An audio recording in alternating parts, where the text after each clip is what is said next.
The Ugly Duckling, adapted from the classic fairy tale by Hans Christian Andersen, illustrated by Unada.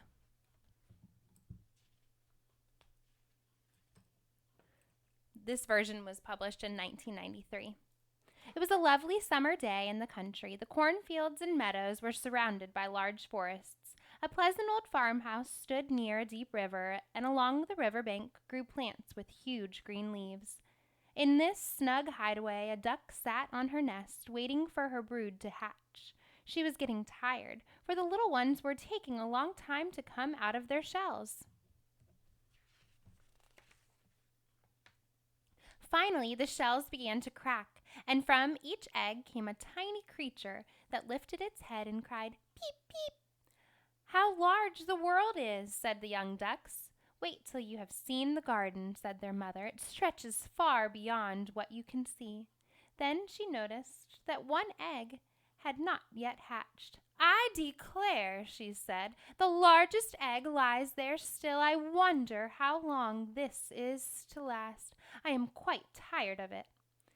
"Let me take a look," said an old duck who had stopped to visit. "I have no doubt it is a turkey's egg. I was talked into hatching some turkey eggs once, and after all my care and trouble with the young ones, they were afraid of the water. I could not get them to go in it." The old duck examined the egg and nodded. "Yes, that is a turkey's egg, all right. Take my advice and leave it where it is." "I think I'll sit on it a while longer," said the mother duck. "I have sat so long. Already a few more days will be nothing." "Suit yourself," said the old duck, and she went away. Finally, the large egg broke, and the last duckling crept forth, crying, "Peep, peep!" He was very large and ugly. The mother duck stared at him and exclaimed, "He is not at all like the others. I wonder if he really is a turkey." The next day the mother duck took her brood to the water and jumped in with a splash. One after another the little ducklings jumped in. Soon they were all swimming, including the ugly duckling. "Ah," said the mother to herself, "that one is not a turkey.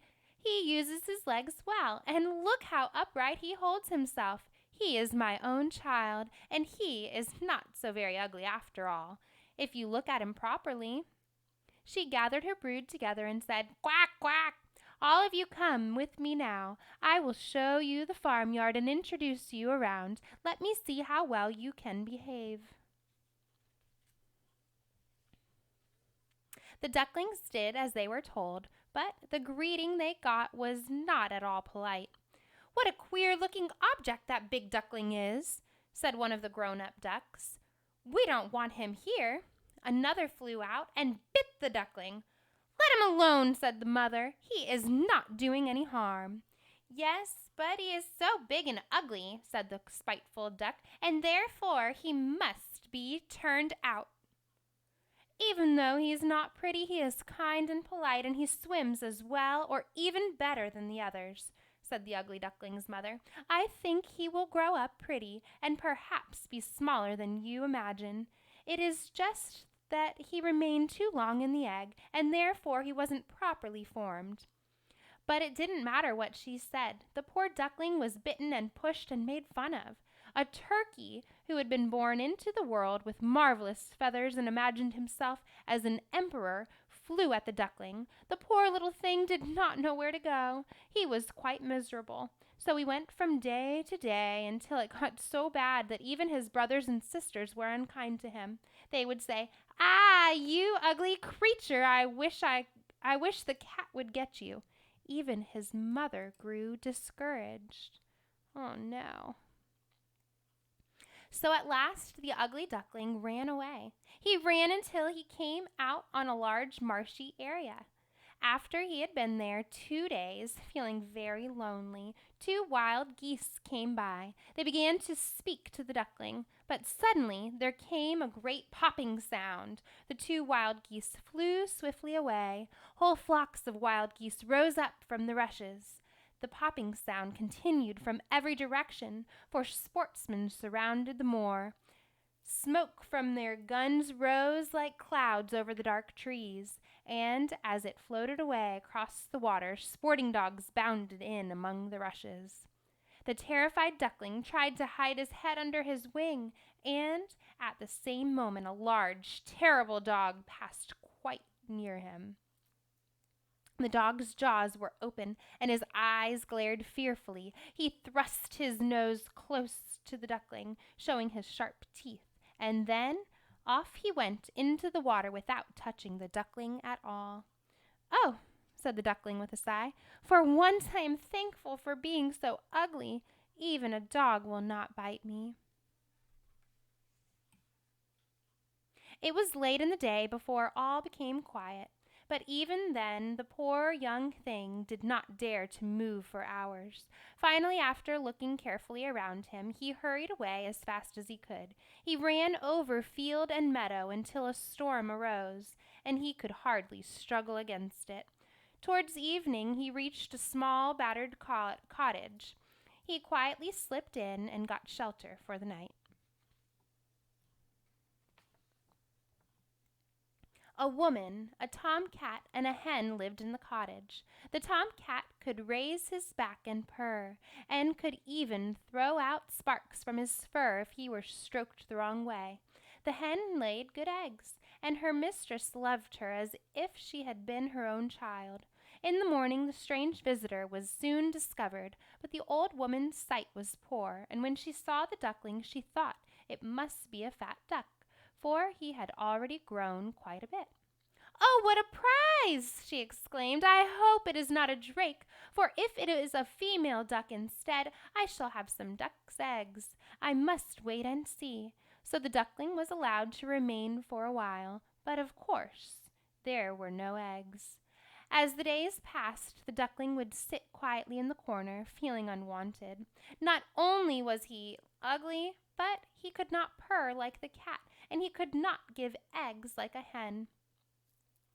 He was not treated unkindly, but no one cared to hear anything he had to say. Oh. After a while he began to long for a swim on the water. He rarely spoke, but he could not help telling the hen how he felt. "What an absurd idea," said the hen. "Because you have nothing else to do, you have foolish ideas. If you could purr or lay eggs, your silly notions would go away." "But it is so delightful to swim about on the water," said the duckling, "and so refreshing to dive down to the bottom." "Why, you must be crazy," said the hen. "Ask the cat. He is the cleverest animal I know. Ask him how he would like to swim about on the water or dive under it. Or ask the old woman. There is no one in the world more clever than she is. Do you think she would like to swim or to let the water close over her head?" "You don't understand me," said the duckling. "Who can understand you, I wonder?" said the hen. "Just thank your good fortune that you have been given a place to stay here. I advise you to lay eggs or learn to purr as quickly as possible." "I believe I must go out into the world again," said the duckling. "Yes, do," said the hen. That's not very nice. So the duckling left, and soon found water on which he could swim and dive, but his life was no different. The duckling was avoided by all other animals. Autumn came, and the leaves in the forest turned to orange and gold. Then winter approached, and the clouds, heavy with snow, hung low in the sky. All this was very sad for the poor little duckling. One evening, just as the sun set, a large flock of beautiful birds suddenly appeared out of the bushes. The duckling had never seen any like them before. They were swans, with graceful necks and soft feathers of dazzling white. They spread their glorious wings and flew high into the air. The ugly little duckling watched excitedly. He didn't know the names of the birds, but he knew he would never forget them.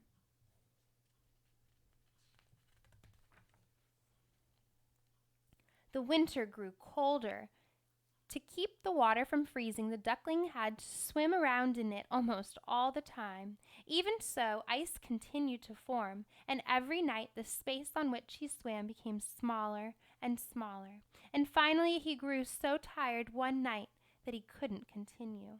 He rested, lying still and helpless, and became frozen fast in the ice. Early in the morning, a peasant passing by saw what had happened. He broke the ice with his wooden shoe and carried the duckling home to his wife. That's really nice. The warmth revived the poor little creature, but when the children wanted to play with him, the duckling grew frightened. He fluttered into the milk pan and splashed milk all over the room. The peasant's wife began clapping her hands, which frightened the duckling even more. He flew into a butter cask, then into a tub filled with grain, and finally out again. The peasant's wife ran at him with a stick. The children laughed and tumbled over each other to catch him. Luckily, the door stood slightly open, and the duckling managed to slip out. Poor thing. The poor little duckling endured terrible miseries during the hard winter, and when it had finally passed, he found himself lying one morning in a moor among the rushes. He felt the warm sun shining and heard a lark singing. Spring had arrived. The young duck tested his wings by flapping them against his sides. Soon he was flying. He rose high into the air. His wings brought him a great distance, and after a while he stopped in a large garden. Apple trees were in full blossom, and fragrant honeysuckle trees bent their long green branches down to a stream. Everything looked beautiful. The ugly duckling thought he was alone, but then he heard a sound from a thicket. When he turned to look, he saw 3 beautiful white swans. They were rustling their feathers and swimming lightly over the smooth water. More than anything, the duckling wanted to join them. "I will fly to those royal birds," he exclaimed, "and they will probably lash out at me because I am so ugly, but it does not matter. Better to be hurt by them than pecked by the ducks, beaten by the hens, pushed about by the maiden who feeds the poultry, or starved with hunger in the winter." He flew to the water and swam towards the swans. The moment they saw the stranger, they rushed to him with outstretched wings.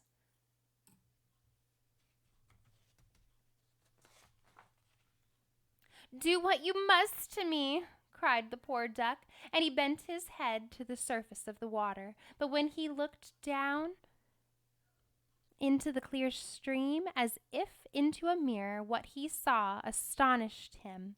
Looking back was his own image, and it was not that of an ugly, dark gray duck. He had grown into a graceful and beautiful swan. The great swans swam around the newcomer. They stroked his neck with their beaks as a welcome. Before long, some little children came into the garden to feed bread to the swans. "Look!" cried the youngest. "There's a new one!" The children threw bread into the water. "The new one is the most beautiful of all," they said. At first, the swan felt confused. He hid his head under his wing. Up until now, he had been laughed at and beaten for his ugliness. Now he heard them say he was the most beautiful of all the birds. Then he rustled his feathers, curved his slender neck, and cried joyfully from the depths of his heart, "I never dreamed of such happiness as this while I was an ugly duckling." The end.